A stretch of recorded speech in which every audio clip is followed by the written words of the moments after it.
ప్రేమ్ని ఎక్కిచ్చేసి first hospital పంపించి మళ్ళీ ఇప్పుడు నన్ను హాస్పిటల్ తీసుకొచ్చారు.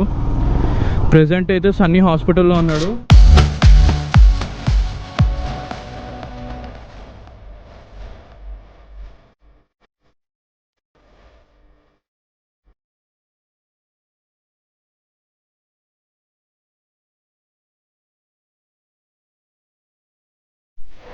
What's up guys, good morning. It's day 3 in Chikmagalur. The time right now is 8 o'clock. Right now we are starting off to Coorg because our Ooty plan got cancelled because there are heavy rains over there. We have called the hostel person over there and he said that avoid Ooty for the next 3 to 4 weeks. So we just cancel our plan to Ooty and we are riding to Coorg. Coorg is around 159 kilometers from here. 3 kilometers చూపిస్తుంది. I guess breaks కలుపుకొని ఒక 4.5 hours పడుతుంది time. So yeah ఇక్కడ చిన్నగా breakfast చేసేసి start అయిపోతాం ఇక్కడ నుంచి. So this is our stay. Vishwas grand. Stay was good. యాక్చువల్గా పార్కింగ్ దొరికింది. పార్కింగ్ మెయిన్గా పార్కింగ్ ఇష్యూస్ ఉంటాయి ఎప్పుడైనా కానీ. సో పార్కింగ్ దొరికితే మాత్రం చాలు. బికాస్ బైక్స్ రోడ్ మీద పార్క్ చేసే కంటే పార్కింగ్లో పార్క్ చేస్తే మనం సేఫ్ ఫీల్ అవుతాం కొంచెం, బైక్స్కి ఏం కాకుండా. సో ఇది బైక్ కండిషన్ అన్నమాట after 2 days of trials. And చెప్పడం మర్చిపోయాను, యాక్చువల్లీ నిన్న చిన్న ఫాల్ అయి ఉండే, మిర్రర్ ఇరిగిపోయింది. సో నేను ఇప్పుడు ఇవి బజాజ్ అవెంజర్ మిర్రర్స్, ఇవి బజాజ్ సర్వీస్ సెంటర్ ఎక్కడ ఉంటే నేను ఆ మిర్రర్ చేంజ్ చేయించుకుంటా. మిర్రర్ నా దగ్గరే ఉంది, నాకు తెలిసి ఇది ఒకటి చేంజ్ చేయాలి, అది కూడా చేంజ్ చేపిస్తా వెళ్ళేదారిలో. So ya let's get started.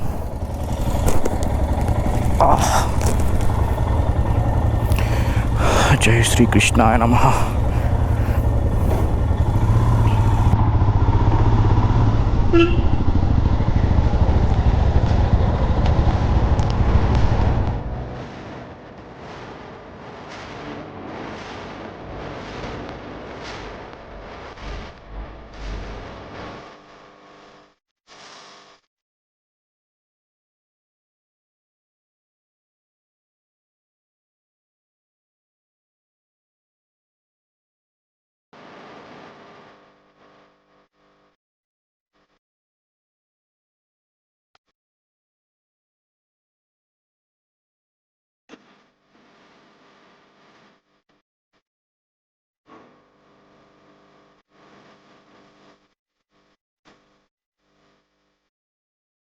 So ఇక్కడ చిక్మంగళూరులో నన్ను టైం 10:25 అవుతుంది. ఇప్పుడు దాకా యాక్చువల్గా ఇంకొంచెం రెస్ట్ తీసుకుని లేట్గా స్టార్ట్ అయ్యాం. మళ్ళీ మా వాడికి ఫింగర్ పెయిన్ వస్తుందంటే ఇంకా నేను ఇక్కడనే బజాజ్ స్పేర్ పార్ట్స్లో మిర్రర్ కూడా చేంజ్ చేయించేసుకున్నాను. 200 రూపీస్ తీసుకున్నారు, 285 precisely. So yeah Coorg start అవుతున్నాం ప్రజెంట్. టైం ఎస్టిమేషన్ టైం వచ్చేసి 3 hours 40 minutes, 2-3 కల్లా రీచ్ అవ్వాలి. మా బ్రేక్స్ కలుపున ఒక 3 or 4 o'clock అనుకోండి. So yeah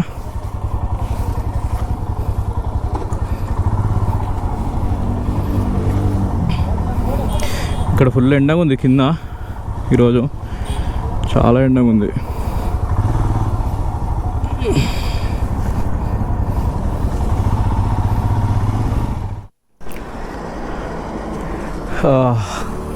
a quick update guys.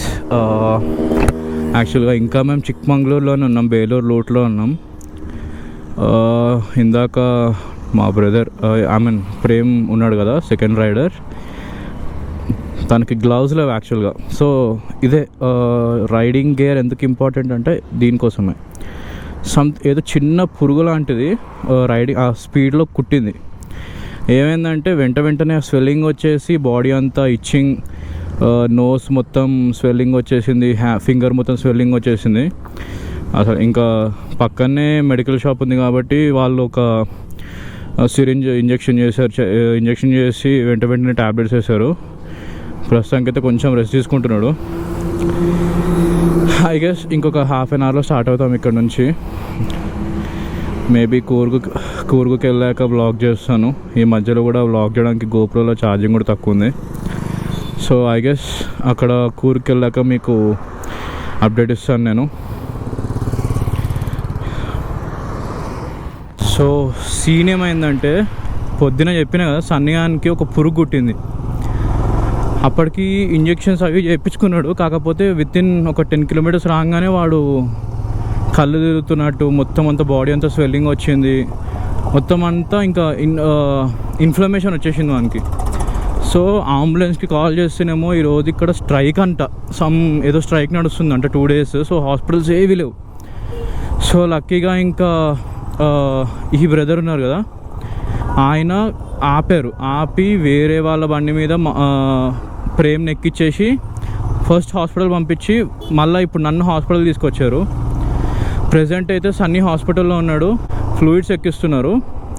ఇక్కడ నుంచి ఇప్పుడు అన్న వాళ్ళ ఇంటి దగ్గర వాళ్ళ వైఫ్ని డ్రాప్ చేసేసి మేమిద్దరం పోయి సన్నీ బైక్ తీసుకొస్తాం. బైక్ అక్కడనే ఉంది సన్నీది, ఆల్మోస్ట్ ఒక 10 కిలోమీటర్స్ ఉంది ఇక్కడ నుంచి. సో అక్కడ వెళ్ళి సన్నీ బైక్ తీసుకొస్తాము. సీరియస్గా ఇంకా హ్యుమానిటీ ఉంది అంటే ఇట్లాంటి వాళ్ళ వల్లనే నిజం అనిపిస్తుంది. సో నాకు అసలు ఏం చెప్పాలో కూడా తెలియట్లేదు, చాలా స్ట్రెస్ఫుల్గా ఉంది. ఇంత పీస్ఫుల్గా జరుగుతున్న రైడ్లో ఒక హారిబుల్ ఇన్సిడెంట్ ఇది. చాలా చాలా సఫర్ అవుతాం ఇట్లాంటివి అయినప్పుడు. అందుకే రైడింగ్ అని ఇంపార్టెంట్ అంటారు. మా వాడు ఇంకా ఎక్కువ రైడ్స్కి రాడు కదా, ఫస్ట్ టైం కదా అని చెప్పి రైడింగ్ గేర్ ఏం లేకుండా వచ్చాడు. అట్లీస్ట్ గ్లౌజ్ అని ఉండాల్సింది, హెల్మెట్ షూస్ ఉన్నాయి కానీ గ్లౌజ్ అని ఉండాల్సింది. వాడు గ్లౌజ్ కూడా లేకపోయేసరికి ఇంకా జస్ట్ ఒక స్మాల్ ఇన్సెక్ట్ అది. ఫారెస్ట్లో ఇన్సెక్ట్స్ ఇంత పాయిజనస్ ఉంటాయి. సో ఎక్స్పీరియన్స్ బట్టి చెప్తున్నాం కదా, ఖచ్చితంగా రైడింగ్ గేర్ వాడుకోండి. At least helmet, shoes and gloves. Forest ఏరియాలో మాత్రం చాలా పాయిజనస్ ఇన్సెక్ట్స్ అండ్ చాలా అన్ని పాయిజనస్ ఉంటాయి. ఈ అమ్మాయిని ఎంత మంచిగా ఉన్నాడంటే, ఇప్పుడు మళ్ళీ వాళ్ళ బ్రదర్ని ఇంటికెళ్ళి వాళ్ళ బ్రదర్ని తీసుకొచ్చి మేము పెట్టిన బండిని తీసుకురావడానికి పోతున్నాము. ఎందుకంటే మళ్ళీ మేము ఎట్లా పోయి తెచ్చుకుంటామని ఆయన వాళ్ళ వైఫ్ని దింపేసి వాళ్ళ బ్రదర్ని తీసుకొచ్చి వాళ్ళ బ్రదర్ బండి తీసుకొస్తాడు. ఇప్పుడు ప్రజెంట్ అయితే ఫ్లూయిడ్స్ ఎక్కించి డిశ్చార్జ్ చేశారు. సో హీస్ ఆల్ రైట్ నా. ఇక్కడ నుంచి నేను అడిగాను if he can travel only, మనం వెళ్దాము, లేదు అంటే ఇక్కడ స్టే చేసేద్దామని. But he said that all right, నేను ట్రావెల్ చేస్తాను, నో ఇష్యూ అన్నాడు. సో ఇక్కడ నుంచి మేమైతే కూర్గ్కి స్టార్ట్ అయిపోయాము. ఇక్కడ నుంచి Hassan to Coorg around 3 hours journey. Present అయితే హాసన్కి రూట్ పెట్టుకుని వెళ్తున్నాము. బికాజ్ హాసన్ రూట్ ఏంటంటే హైవే అనమాట. సో ఇన్ కేస్ వాడికి ఏమన్నా ఇష్యూ, ఏమన్నా డిజీనెస్ ఫీల్ అయినా కానీ ఎక్కడన్నా హాల్ట్ అవ్వచ్చు అని.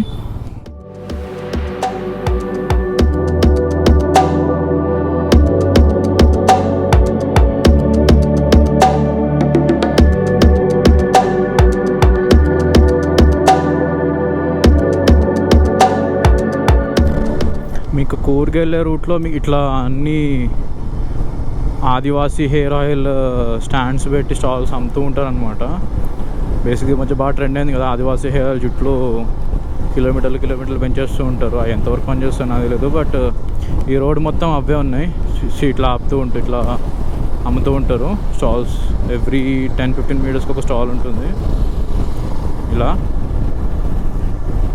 రూట్ అయితే చాలా బాగుంది, కూర్గ్ రూట్ అయితే.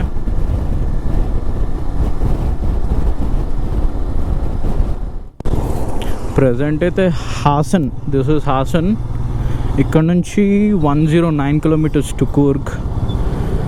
ఇక్కడ నుంచి నేను విన్నదైతే హైవే అనమాట. ఇంకో రూట్ వచ్చేసి అది ఫారెస్ట్ రూట్, ఇది వచ్చేసి highway. So 110 kilometers and 2 hours 30 minutes. Arrival time 8:10. ఎక్కడ బ్రేక్స్ తీసుకోదలుచుకోలేదు, డైరెక్ట్ వెళ్ళిపోదాం అనుకుంటున్నాము. మ్యాక్సిమం 8:10, 8:20 కల్లా వెళ్ళిపోవాలి. Thanking you. Visit again Hasan city. Thank you, man.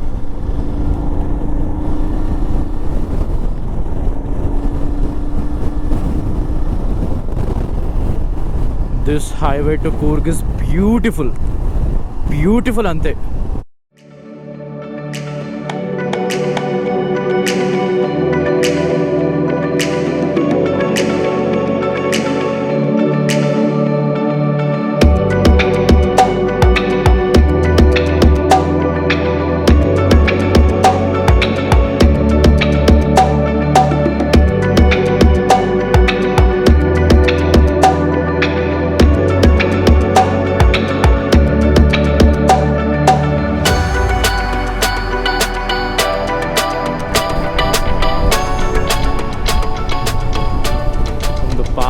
40 kilometers the route was like this.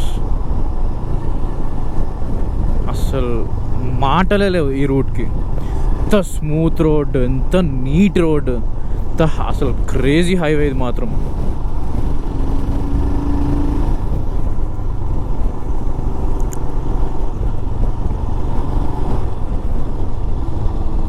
ఈ హైవే మధ్య మధ్యలో ఇట్లాంటి విలేజ్లెస్ నుంచి తీసుకెళ్తుంది. నాకు తెలిసి ఒక్కొక్క విలేజ్లో ఒక 20 to 25 హౌసెస్ ఉంటాయి. ఒక్కొక్క హౌస్ కూడా అసలు ఎంత బాగా కట్టుకున్నారంటే నిజంగా భలే అనిపించింది. అసలు అనుకుంటారు చూసారా పెద్దవాళ్ళు, ఊరికి వెళ్ళిపోయి ఇల్లు కట్టుకోవాలి, మంచి ఇల్లు, అలా ఉండాలి, పీస్ఫుల్ లైఫ్, ఏ టెన్షన్స్ ఉండకుండా అని. ఆ లైఫ్ లీడ్ చేస్తున్నారు. ఎంత బాగున్నాయంటే ఇల్లులు, ఒక్కటి కూడా అరే ఇది యావరేజ్గా ఉందన్నట్టుగా లేదా. ప్రతి ఇల్లు కూడా క్రేజీ బ్యూటిఫుల్గా ఉంది.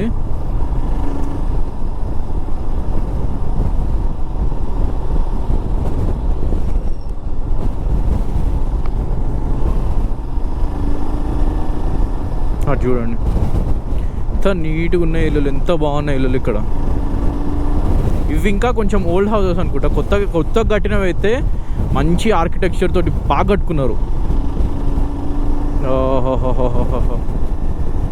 Wow wow wow.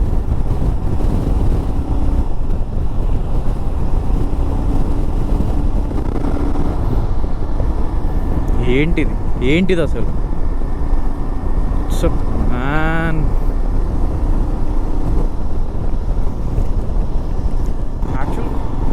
దీనమ్మ ఈ హైవే ఇప్పటిదాకా మస్తుందో అనుకున్నా, చీకటి పడ్డాక చూపిస్తుంది చుక్కలు. రోడ్డు మీద రిఫ్లెక్టివ్ పెయింట్ ఒక్క దగ్గర లేదు. వచ్చే ప్రతి ఒక్కడు హై బీమ్ వేసుకొస్తున్నాడు, ఏం కనిపిస్తలేదు అసలు. టార్చర్గా అనిపిస్తుంది రోడ్డు. ఇంకో 50 kilometers ఉంది.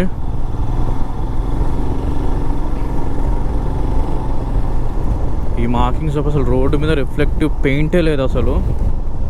రిఫ్లెక్టివ్ పెయింట్ ఉంటే చాలా బాగుంటుండే, కానీ అస్సలు ముందు వచ్చేటోళ్ళందరూ హై బీమ్స్, ఏం కనిపించట్లేదు అసలు ముందు. ఇక నా టైర్ ముందున్న మార్కింగ్, నా టైర్ ముందున్న రోడ్ ఒకటి కనిపిస్తుంది. అది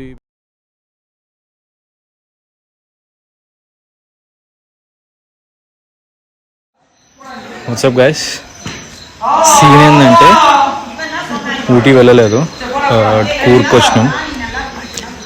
కూర్కు వచ్చేది కూడా పెద్ద సీన్లు జరిగినాయి. ఎన్ని సీన్లు జరిగినాయి అంటే టార్చర్గా అనిపించింది ఈరోజు. ముల్యంగిరి నుంచి వస్తుంటే ప్రేమ్ని ఒక చిన్న పురుగు పుట్టింది, చిన్న పురుగు. దానివల్ల హాస్పిటల్లో జాయిన్ అయ్యి ఫ్లూయిడ్స్ ఎక్కించుకునేంత దాకా వచ్చింది. దాని తర్వాత నేను క్రాష్ అయినా కింద. ఫైనల్గా ఇప్పుడు వచ్చినాం. 150 kilometers రావడానికి మాకు ఈ టైం అయింది. ఇది వచ్చేసి స్టే అనమాట, బౌంటీ రిసార్ట్స్ బై లాజో. పార్కింగ్ అయితే క్రేజ్ ఇచ్చారు. బైక్ గురించి అసలు బేఫికర్ వండుకోవచ్చు. సో అయితే ఈ టైం అయింది. వెదర్ ఇక్కడ మాత్రం క్రేజీ బ్యూటిఫుల్ ఉంది. నేను రేపు వీడియోస్ పెడతా స్టోరీస్లో.